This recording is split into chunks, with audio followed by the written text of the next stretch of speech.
आज के लेक्चर के नोट्स का लिंक इस वीडियो के डिस्क्रिप्शन में दिया गया है, आप वहां पर जाके क्लिक करके इसके नोट्स को डाउनलोड कर सकते हैं। तो चलिए शुरू करते हैं।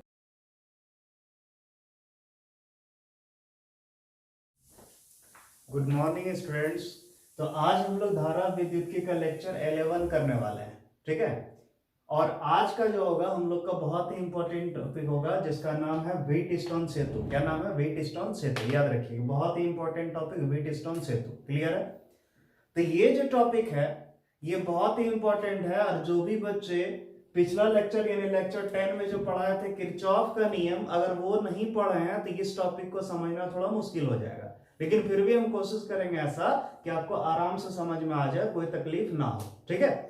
फिर भी जो बच्चे देखना चाहते हैं लेक्चर 1 से 10 तक या पिछला लेक्चर, तो हम इस जगह आई बटन में एक लिंक दे देंगे, वहां पर क्लिक करके आप उस लेक्चर को देख सकते हैं। तो चलिए स्टार्ट करते हैं। आज का जो टॉपिक है व्हीटस्टोन सेतु। तो ये जो है टॉपिक, इसका नाम है व्हीटस्टोन सेतु, ठीक है। क्या नाम है? व्हीटस्टोन सेतु। और ये जो है ये VVI है। क्या है? VVI। तो चलिए समझते हैं व्हीटस्टोन सेतु क्या है। तो ब्रिटेन का साइंटिस्ट था जिसका नाम था चार्ल्स व्हीटस्टोन। क्या नाम था? Charles Wheatstone. उन्होंने क्या किया था, एक ऐसा युक्ति बनाया था जिसका उपयोग हम लोग अज्ञात प्रतिरोध का मान ज्ञात करने के लिए कर सकते थे। जैसे मान लो ये कोई प्रतिरोध है, ये क्या है? प्रतिरोध। लेकिन इसका प्रतिरोध का मान कितना है? कितना है? 10 ओम है, 20 ओम है, 50 ओम, आखिर कितना है? यानी किसी अज्ञात प्रतिरोध का अगर मान ज्ञात करना है तो मान ज्ञात करने के लिए जिस युक्ति का प्रयोग करते हैं उसी को क्या कहते हैं? व्हीटस्टोन सेतु। यानी सिंपल सा इसका डेफिनेशन बनेगा, वैसी युक्ति जिसका उपयोग किसी अज्ञात प्रतिरोध का मान ज्ञात करने के लिए की जा सकती है उसे क्या कहते हैं? व्हीटस्टोन सेतु। क्या कहते हैं? व्हीटस्टोन सेतु। क्लियर है? तो देखते हैं ये क्या है। तो इसमें जो होता है, क्या होता है, जरा समझते हैं सबसे पहले व्हीटस्टोन सेतु में क्या होता है। तो व्हीटस्टोन सेतु का अगर बात करें तो इसमें क्या होता है, जरा ध्यान से देखना। इसमें एक प्रतिरोध रहता है, ये एक दूसरा प्रतिरोध रहता है, यहां पर रहता है एक प्रतिरोध बॉक्स जिसको नाम दे दिए RB यानी रेजिस्टेंस बॉक्स। और ये जो है वो अज्ञात प्रतिरोध, ठीक है। इस प्रतिरोध का नाम दे दिए P, इसका Q, इस प्रतिरोध बॉक्स का R, और ये जो अज्ञात प्रतिरोध है इसका S। क्या दे दिए? S। और यहां पर ये जो है, जरा ध्यान से देखिएगा, ये और ये बिंदु, इस दोनों बिंदु के बीच जुड़ा रहता है गैल्वेनोमीटर। क्या जुड़ा रहता है? गैल्वेनोमीटर, ठीक है। और इस दोनों बिंदु के मध्य जुड़ा रहता है एक बैटरी।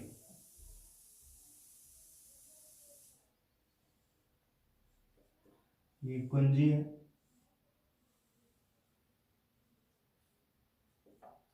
और बैटरी का विभवांतर कितना है? V। अब चलिए समझते हैं एक एक करके, तब ध्यान से क्लियर हो जाएगा, कुछ नहीं है। तो सबसे पहले यहां समझते हैं गैल्वेनोमीटर। ये जो गैल्वेनोमीटर ये क्या है? वैसे यूनिट 3 जब पढ़ाएंगे यानी मैग्नेटिक इफेक्ट्स ऑफ करंट जब पढ़ाएंगे तो उस समय हम आपको जी के बारे में हम बताएंगे, यानी गैल्वेनोमीटर क्या होता है वो भी बताएंगे, अच्छे से कैसे बनता है, कैसे क्या होता है सब बताएंगे। लेकिन अभी समझो गैल्वेनोमीटर का काम क्या होता है। यानी व्हीटस्टोन सेतु को समझने के लिए सबसे पहले समझना होगा हम लोग को गैल्वेनोमीटर क्या होता है। तो समझना जरा ध्यान से। इमेजिन करो कोई तार है। क्या है? कोई तार, और उस तार में करंट चल रहा है। क्या चल रहा है? करंट। तो बोलो किसी तार में करंट चल रहा है, क्या हम देख के सिर्फ बता सकते हैं करंट चल रहा है कि नहीं चल रहा है? नहीं। लेकिन मान लो अगर हम ऐसा कोई युक्ति लगा दें जो ये बता सके करंट चल रहा है कि नहीं चल रहा है, तो उसी को हम क्या कहते हैं? व्हीटस्टोन सेतु। होगा क्या?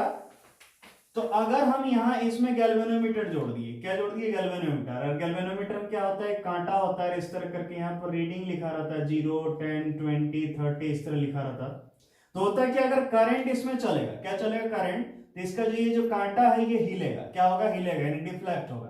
और करंट अगर नहीं चलेगा तो इसका कांटा याद रखिएगा बीच में ही रहेगा यानी जीरो पर रहेगा। यानी गैल्वेनोमीटर एक ऐसा युक्ति है जो ये बताता है किसी तार में करंट चल रहा है या नहीं चल रहा है। अगर करंट चलेगा तो उसका कांटा हिलेगा, करंट नहीं चलेगा तो नहीं हिलेगा। यानी सीधा समझो ये जो गैल्वेनोमीटर है इसका उपयोग हम सिर्फ इसलिए कर रहे हैं ताकि मालूम कर सके ये जो बीच वाला भुजा है इसमें करंट चल रहा है या नहीं चल रहा है। क्लियर है? अब देखते हैं दूसरा चीज। तो ये जो है व्हीटस्टोन सेतु है, तो गैल्वेनोमीटर समझ गए। आप समझते हैं रेजिस्टेंस बॉक्स क्या होता है, प्रतिरोध बॉक्स क्या होता है। तो समझते हैं प्रतिरोध बॉक्स क्या होता है। प्रतिरोध बॉक्स जो है इस तरह का एक युक्ति रहता है, ठीक है, इस तरह का एक बॉक्स टाइप का रहता है, इसमें बहुत सारा प्लग लगा रहता है।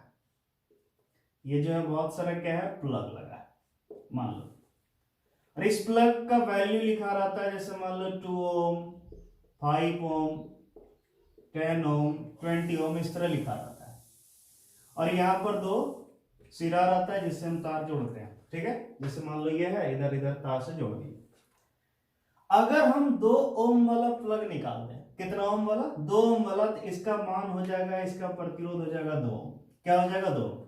अगर हम 5 ओम वाला प्लग निकाल दें तो इसका मान क्या हो जाएगा 5 ओम। क्या हो जाएगा 5 ओम। अगर 10 ओम वाला निकाल दे तो मान कितना हो जाएगा 10 ओम। यानी सोचो एक ऐसा युक्ति है जिसका क्या है मान, प्रतिरोध का मान क्या होता है बदलता है, हम बदल सकते हैं इसके मान को।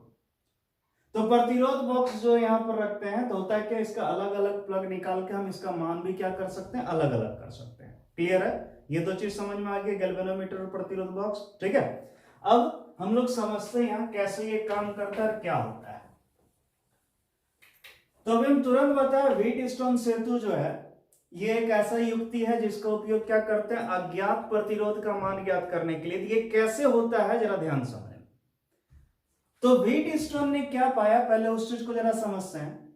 तो व्हीटस्टोन ने अपने प्रयोग में पाया कि जब भी कभी इस तरह का परिपथ बनाया जाता था तो अगर इसका प्रतिरोध और इसका प्रतिरोध यानी P/Q, जरा ध्यान समझना, P/Q और R/S दोनों क्या होता था इक्वल होता था। यानी इस दोनों प्रतिरोध का अनुपात और इस दोनों प्रतिरोधों का अनुपात अगर बराबर होता था तो गैल्वेनोमीटर में करंट नहीं चलता था।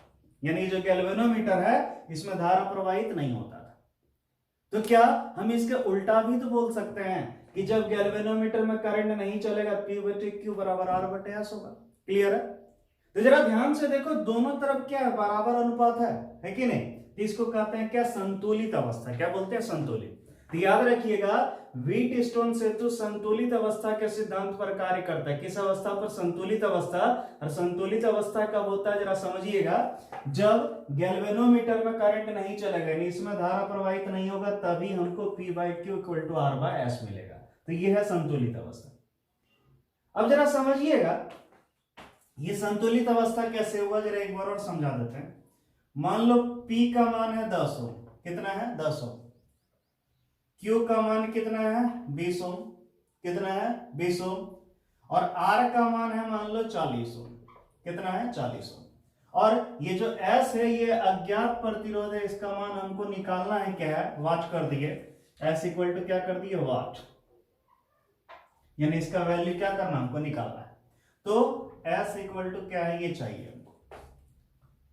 तो हम अभी तुरंत बोले कि जब गैल्वेनोमीटर में धारा प्रवाहित नहीं होगा P/Q = R/S मिलेगा। क्या मिलेगा? P/Q = R/S मिलेगा।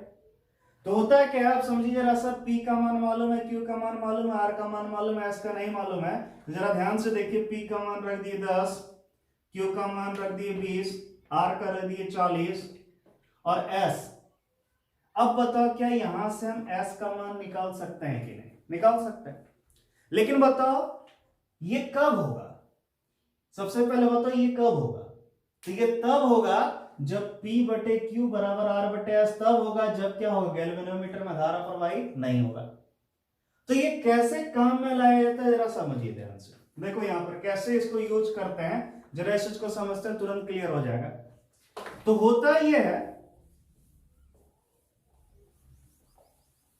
यहां पर होता यह है, जरा ध्यान समझिए, जो P और Q है इस दोनों का मान पहले से ही हम लोग को पता रहता है, याद रखिएगा।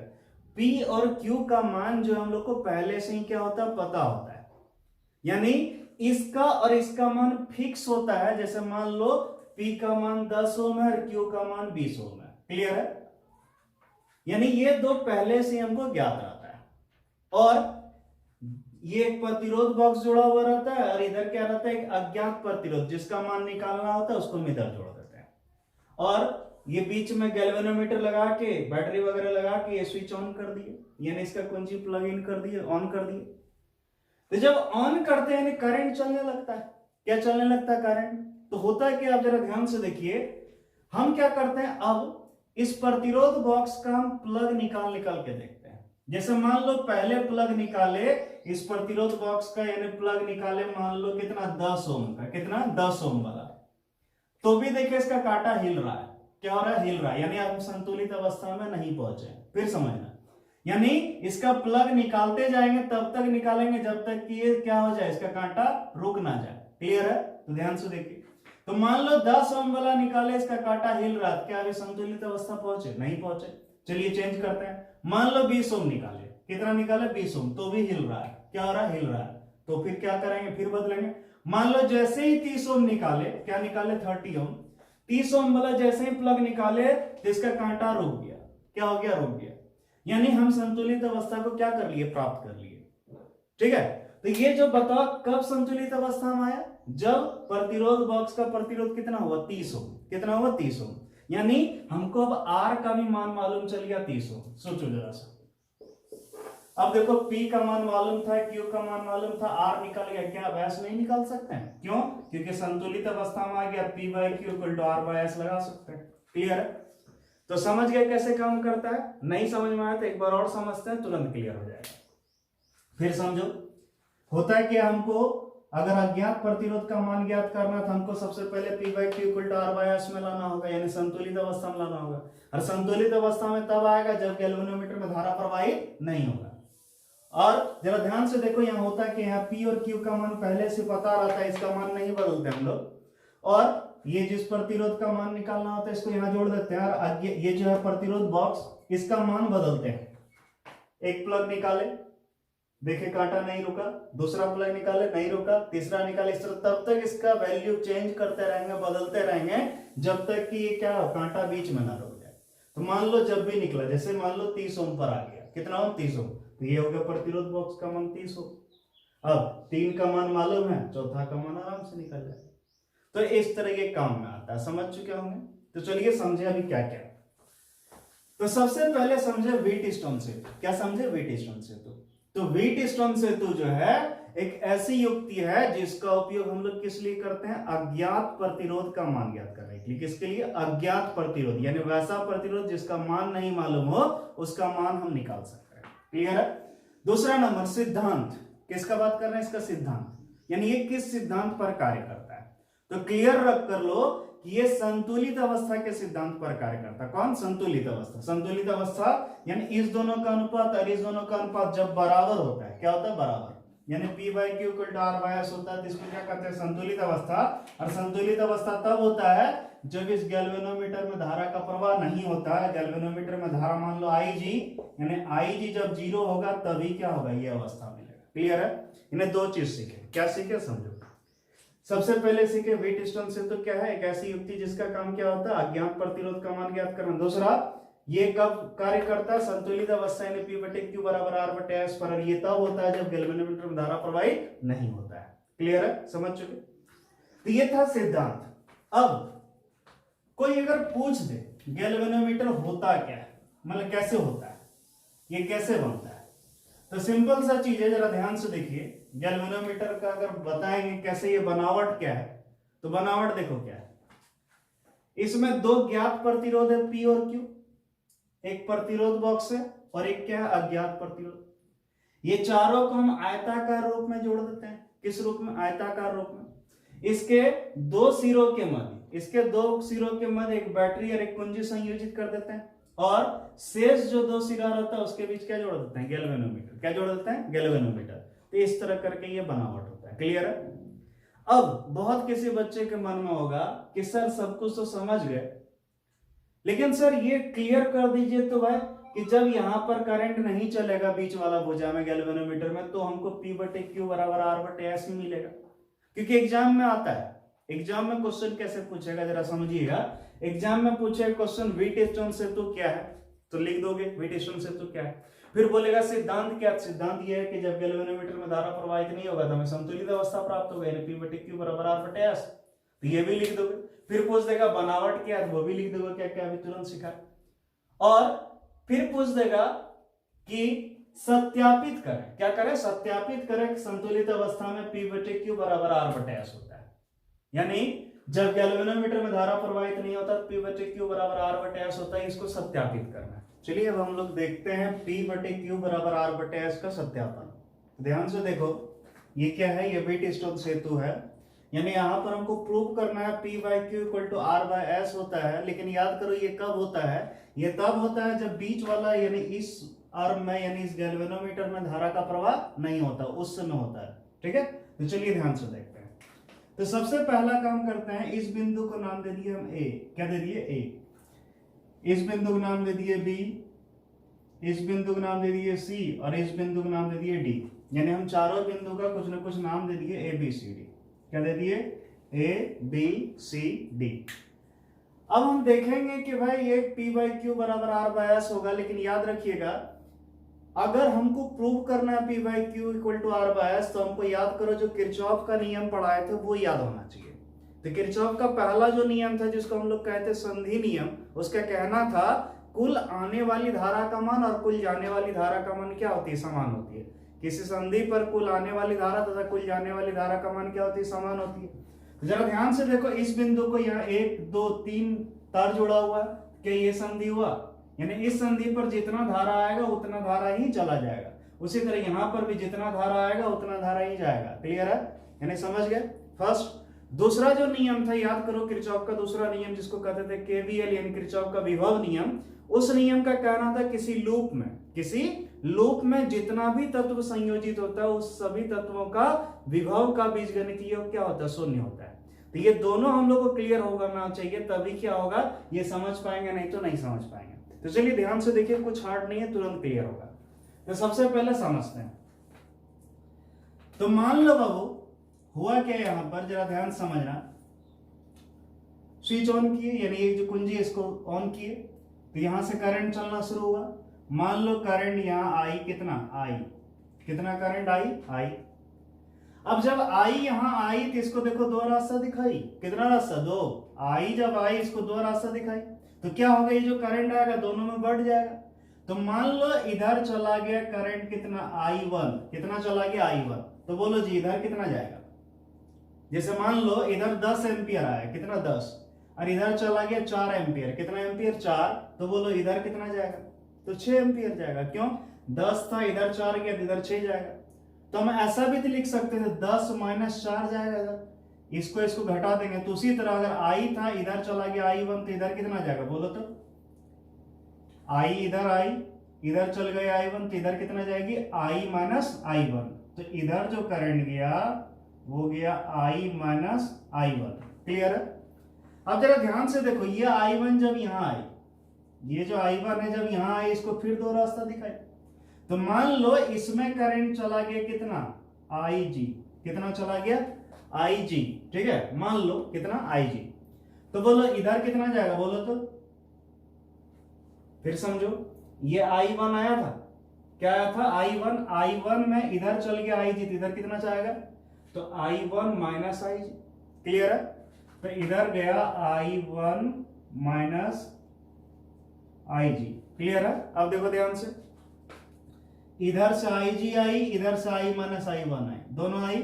अब सोचो ये इधर से आई, इधर से दोनों मिलकर इधर चल जाएगा। तो होगा क्या, इधर जो करंट चलेगा इस भुजा में कितना चलेगा, I minus I1 plus IG, I minus I1 plus IG किधर गया, इसमें।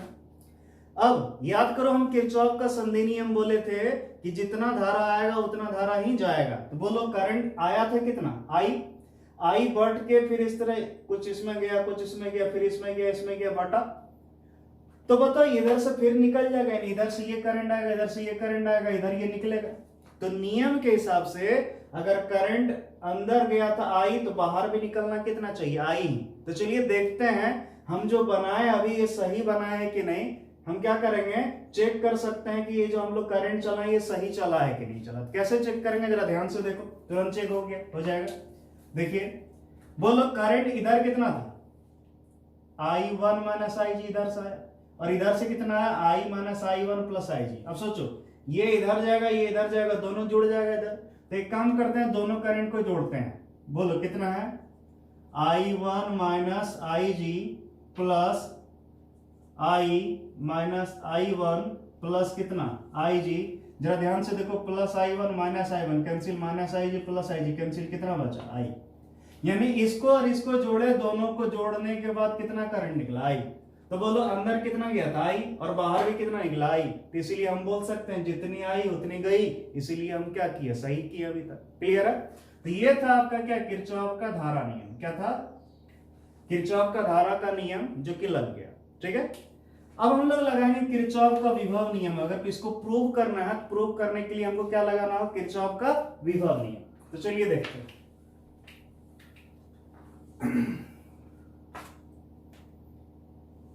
हम इधर क्या खींच दे रहे हैं, सीमा, ताकि हम इधर से इधर ना घुस जाए लिखते लिखते। तो चलिए देखते हैं, तुरंत हो जाएगा क्लियर, कुछ भी दम नहीं है, तुरंत होने वाला है, जरा ध्यान समझना। अब तो ये जो है प्रूव होगा किससे, किरचॉफ के विभव के नियम से, यानी केवीएल से। और हम पहले ही बता दिए थे केवीएल कैसे लगता है, बताओ जी कैसे लगता है, हमेशा लगता है बंद लूप में। किसमें, बंद लूप में। तो जरा समझिएगा, हम यहां पर दो बंद लूप कर लेंगे तभी ये सॉल्व होगा। जैसे मान लो ए बी डी ए, देखो ध्यान से, ए बी डी ए, ये यहां से यहां अगर चले, जहां से चले फिर वहीं आ गए, तो क्या बंद लूप हुआ कि नहीं हुआ, हो गया। उसी तरह एक लूप लेंगे बी सी डी बी, क्या लेंगे, बी सी डी बी, यानी एक लूप। यानी हम दो लूप लेंगे। सबसे पहला लूप लेंगे कौन, ए बी डी ए, यानी हम इधर से चलेंगे, किधर से, इधर से क्लॉकवाइज, ए से बी, बी से डी और डी से। तो आपकी मर्जी है, तो आप इधर से भी चल सकते हैं, उससे कोई फर्क नहीं पड़ेगा, आंसर वही आना, लेकिन हम ऐसे चल रहे हैं। उसके बाद चलिए देखते हैं अब कैसे होगा। अब तो हम कौन बोले लूप बाबू, loop A B D A में, किसमें, ए बी डी ए, इस लूप में ए बी डी ए में किससे, केवीएल से। किससे लिए, केवीएल, यानी किरचॉफ का विभव नियम। तो याद करो फिर से, किरचॉफ का विभव नियम का कहना था किसी भी बंद लूप में जितना भी तत्व संयोजित हो, हर एक तत्व के विभव का बीजगणितीय योग शून्य होता है। तो जरा ध्यान से देखो, इस लूप में यानी यहां पर तत्व है ये तीनों तत्व है। तो बोल सकते हैं इसका विभव, इसका विभव, इसका विभव, तीनों का विभव का बीजगणितीय योग क्या होगा, जीरो। क्या होगा, zero.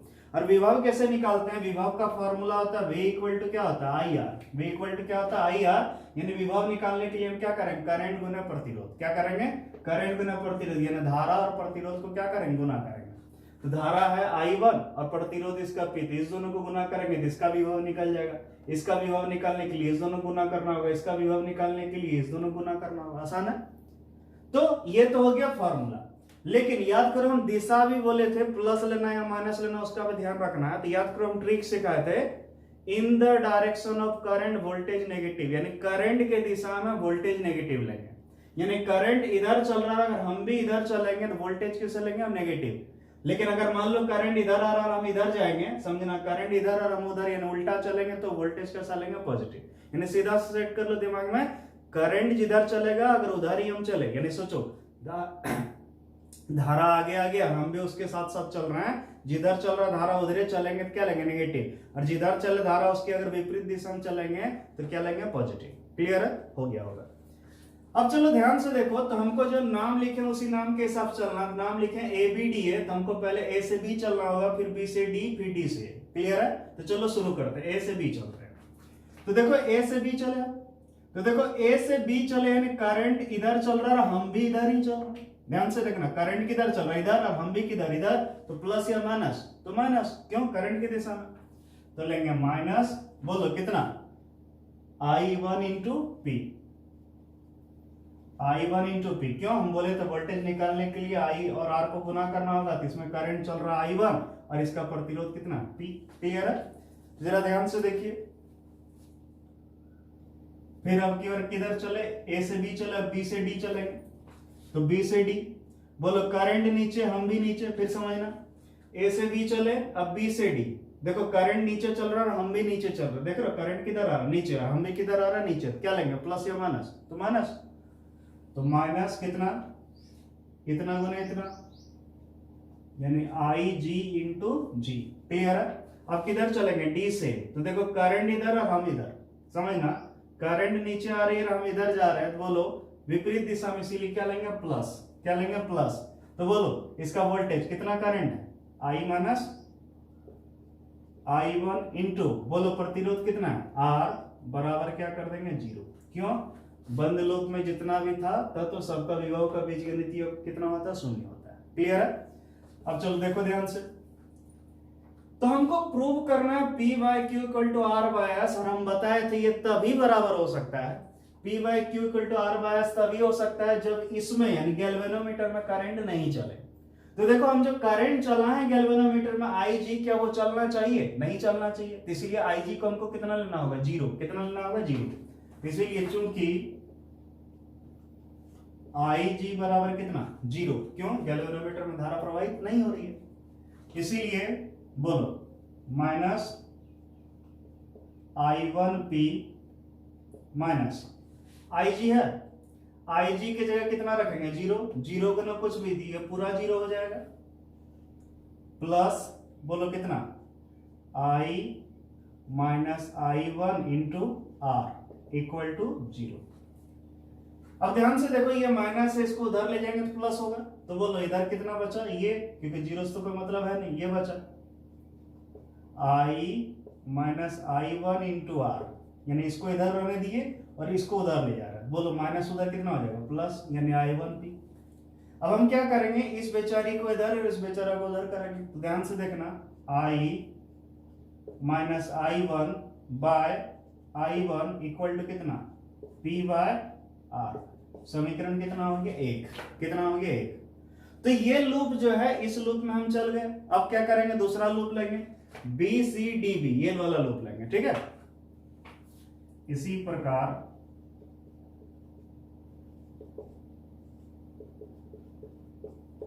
Loop B C D B में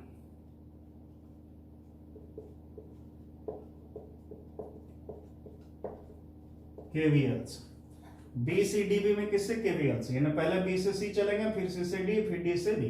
क्लियर है? ध्यान से देखो हम कैसे चलेंगे, बी से सी, सी से डी, डी से बी, यानी हम इसमें ऐसे चल रहे हैं, यानी इसमें भी क्लॉकवाइज चल रहा है। क्लियर है? बी से सी, सी से डी, डी से बी। क्लियर है? तो देखो यार, तो बोलो सबसे पहले चलेंगे बी से सी। तो बोलो बी से सी चल रहे हैं, हमको इधर से इधर चलना है। ध्यान से देखना, करंट भी नीचे आ रहा है और हम भी नीचे जा रहे हैं। बोलो प्लस या माइनस? तो माइनस। क्यों? करंट की दिशा में चल रहा है, इसीलिए लेंगे माइनस। बोलो कितना? इतना गुना इतना, तो बोलो कितना? I one minus I G into क्या? क्यू। हो गया। अब बी से सी चले, अब सी से डी चलेंगे। तो देखो जरा ध्यान से, यहाँ करंट ऊपर चल रहा है और हम इधर से नीचे आ रहे हैं, यानी उल्टा दिशा चल रहा है। तो उल्टा चलेंगे तो क्या लेंगे? प्लस। तो बोलो करंट इधर और हम इधर, तो इसीलिए क्या? प्लस। कितना? I minus I one plus I G into क्या? इसका प्रतिरोध कितना नाम दिए? एस। क्या दिए? एस। अब जरा ध्यान से, बी से डी चल गए, सॉरी सी से डी चल गए, अब किधर चलेंगे? डी से बी। किधर से किधर? डी से बी। क्यों? पहले बी से सी, फिर सी से डी, फिर डी से बी। बी से सी चले, सी से डी चले, अब डी से बी बारी। तो जरा ध्यान से देखो, यहां करंट इधर आ रहा है और हम इधर चल रहे हैं, करंट नीचे और हम ऊपर। तो बोलो माइनस या प्लस? तो प्लस। कितना? I G into G equal to zero. लेकिन हम फिर बोले थे कि P by Q equal to R by S तभी हो सकता है जब गैल्वेनोमीटर में करंट नहीं चलेगा। तो बोलो आई जी कितना लेना होगा? जीरो लेना होगा। तो चूंकि आई जी बराबर कितना? जीरो, इसीलिए माइनस I1 माइनस कितना हो जाएगा 0 इंटू क्यू, या फिर एक काम करते हैं, अभी नहीं लेते हैं, पहले हम ब्रैकेट वाला कर लेते हैं गुना, उसके बाद लेंगे। देखो ध्यान से, minus I1 Q minus minus plus कितना IG क्यू, फिर देखो प्लस इसको इसके साथ बोलो कितना I minus I1 into S plus बोलो IG into S plus IG into G equal to 0। अब ध्यान से देखना, बिकॉज हम क्या बोले थे IG इक्वल टू 0, यानी गैल्वेनोमीटर में करंट नहीं चलेगा। जरा ध्यान से देखिएगा, IG कितना ले लिए 0, इसीलिए बोलो माइनस I1 क्यू प्लस, अब यहाँ 0 रखेंगे तो 0 को ना कुछ भी करेंगे तो क्या हो जाएगा 0, तो ये हो गया 0 प्लस कितना बचा I minus I1 into S plus, बोलो यहाँ 0 गुने कुछ भी 0, बोलो ये भी 0 होगा, IG है तो 0 गुने 0, 0 गुने कुछ भी 0 इक्वल टू 0। अब हम क्या कर रहे हैं, इसको सिर्फ इधर रख रहे हैं, ये माइनस वाला उधर करेंगे, तो ध्यान से देखना, ये इधर रह गया I minus I1 into S equal to, बोलो ये माइनस वाला उधर जाएगा प्लस होगा, क्या होगा I1 क्यू। अब ध्यान से देखना, इस बेचारी को इधर, इस बेचारा को उधर करेंगे तो I माइनस I1 बटे I1 equal to Q by S, समीकरण 2। अब जरा ध्यान से देखना, समीकरण 1 को और समीकरण 2 को, इसका LHS देखो, इसका LHS देखो, ध्यान से देखो क्या बराबर है, और सोचो जरा से, जब LHS बराबर है क्या RHS बराबर कर सकते हैं, कर सकते हैं, तो यहां लिखेंगे समीकरण 1 तथा 2 से, समीकरण 1 तथा 2 से। जरा ध्यान से देखो, LHS बराबर तो RHS बराबर, तो बोलो क्या होगा P by R equal to कितना Q बाय S, आ गया। अरे ये तो गलत हो गया, देखो P by Q equal to R by S prove करना था, हमारा तो आ गया P by R equal to Q by S, गलती हो गया। अब क्या करोगे, तो बाबू गलती नहीं हुआ, तुरंत क्लियर हो जाएगा। देखो ध्यान से, इसको इधर कर लेते हैं, तो P by Q equal to उसको उधर लेगा R बाय S, तो जरा ध्यान से देखो, जो था वो आ गया, तो ये इसी के साथ ये हो गया आपका प्रूव्ड। क्लियर है, तो देखिए कितना आसान था, कुछ भी नहीं है, तो आराम से आपका 5 मार्क्स का आ जाएगा क्वेश्चन। तो देखिए क्वेश्चन कैसे पूछेगा, सिंपल तरीका से पूछा जाता है क्वेश्चन। क्वेश्चन कुछ इस तरह रहेगा, व्हीट स्टोन सेतु क्या है, तो सिंपल से उसका जवाब क्या जाएगा कि वैसी युक्ति जिसका उपयोग अज्ञात प्रतिरोध को मापने के लिए की जाती है उसे क्या कहते हैं, व्हीट स्टोन सेतु। फिर पूछेगा सिद्धांत, ये किस सिद्धांत पर कार्य करती है। सिंपल सा सिद्धांत ये है कि जब गैल्वेनोमीटर में धारा प्रवाहित नहीं होती, P बटे Q बराबर R बटे S मिलता है, यानी ये संतुलित अवस्था के सिद्धांत पर कार्य करता है। इस अवस्था को क्या कहते हैं, संतुलित अवस्था। क्लियर है। फिर बोलेगा कि P by Q equal to R by S को सत्यापित करें। सिंपल सा, आप जिस तरह यहाँ पर किए हैं, सबसे पहले डायग्राम बनाइएगा, करंट चलाइएगा, जिस तरह प्रूफ किए वैसे कर देना। तो था ना आसान, तो इसी के साथ आपका 5 मार्क्स आ जाता है। एक और क्वेश्चन जो बहुत फेमस है, इससे पूछा जाता है, ये हम मिटा रहे हैं, अगर आप किसी को इससे नोट करना कर सकते हैं, ठीक है। और किन्हीं बच्चे को अगर इससे नोट नहीं करना, कोई तकलीफ नहीं, आप क्या कर सकते हैं, इस वीडियो के डिस्क्रिप्शन में जाइएगा, वहां पर क्लिक कीजिएगा, इसका सारा नोट्स मिल जाएगा, सारा डायग्राम वगैरह हर चीज ये सारा प्रूव किया हुआ रहेगा। तो चलिए देखते हैं।